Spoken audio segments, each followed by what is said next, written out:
According to the Center for Disease and Control, approximately 1/3 of U.S. adults are obese. What if I told you that you can exponentially reduce your risk of obesity and being overweight by simply watching what you eat? Studies have shown that small changes in diet and exercise can lead to huge changes in cholesterol levels, body fat, and overall psychological and physiological health.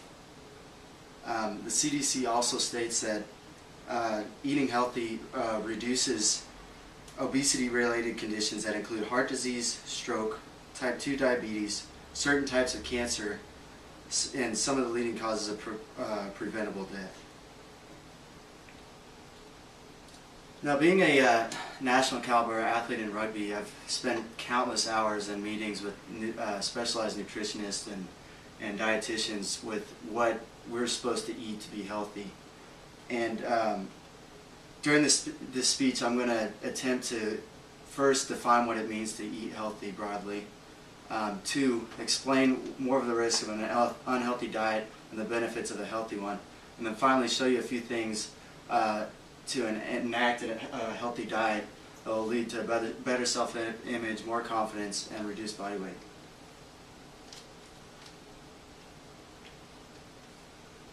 So according to the USDA, there are approximately 3,500 calories in a pound of stored body fat. So if you create a 3,500 deficit through diet, you will lose 1 pound of body fat. And so, taking this into account, a healthy diet consists of the 6 food groups that we have all come to know through the food pyramid. This was a 1992 version, and then this is the 2012 version. But in the I prefer the 1992 version because they include the fats, oils, and sweets group, as you can see. And mainly your goal in a healthy diet is to eliminate as much as you can these fat, oils, and sweets because they're high in saturated fats and cholesterol, which in turn produces body fat. Now it's recommended that adult males aged 19 to 30 range consume approximately 2,400 to 3,000 calories a day, and females in that same range consume approximately 2,000 to 2,400. But this is relative because based on body size and activity level. And that stats came from the Livestrong Foundation, actually. So now I'm going to talk about a few of the risks of an unhealthy eating diet. The 3 main ones that I found were coronary heart disease, which results in fats and calcium buildup in your blood vessels, which can lead to heart attack. The second main result of long-term unhealthy eating habits is stroke, which is kind of the same thing as a coronary heart disease or a heart attack, is where the blood gets cut off to your brain. And then the third and probably the most prevalent of these 3 is type 2 diabetes, also known as adult onset diabetes. And this results when your body is unable to produce insulin or able to deal with insulin. So finally, I'm going to give you just a few broad steps on how to enact a healthy diet. The first one is actually contradictory to what most people believe or think about dieting. You need to eat more often and more regularly. Now, from my experience and from the research that I did, you're supposed to eat every 3 hours, regardless of if you're hungry or not. And when I say eat, I'm not saying a full meal, like your traditional 3 meals a day.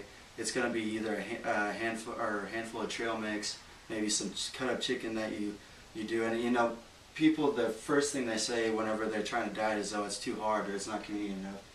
And one of the main things is you have to cook your food in advance or get things that are easily consumable, that has low calories and a lot of protein in it. The second thing is eat from all the good food groups. Like we talked about, the 6 food groups, you want to cut out your bad saturated fats and your oils and stuff like that, and all the high fructose corns, processed food.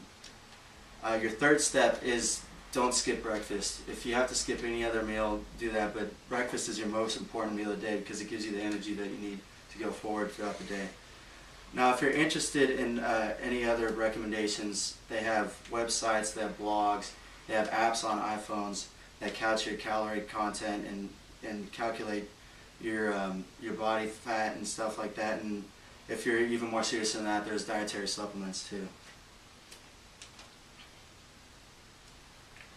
So now I just want you to imagine that ideal body that you have, that everyone idolizes, like Arnold Schwarzenegger back in the 80s, or this very good-looking woman here.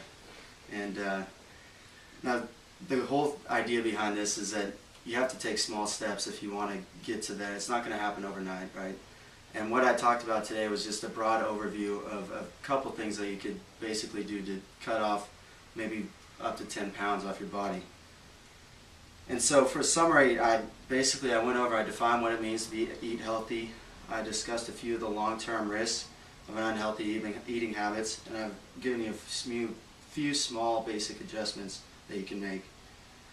And in the end, I urge you just to practice one of these. Take one of these that I talked about and put it into practice, because I think once you do, you're going to, and you keep with it, which we talk about, to form good habits, it takes up to 4 weeks. So keep up that with 4 weeks, you're going to find yourself being happier and have more energy.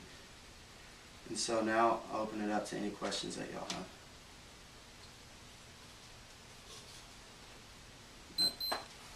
You talk about your extensive experience in sports. And my biggest question is that the average male's amount of calories that he's supposed to burn every day, or is there a higher calorie count? Like, I mean, I don't need a specific number, but should athletes be taking in a lot more calories for how much energy they're using? That's a good question.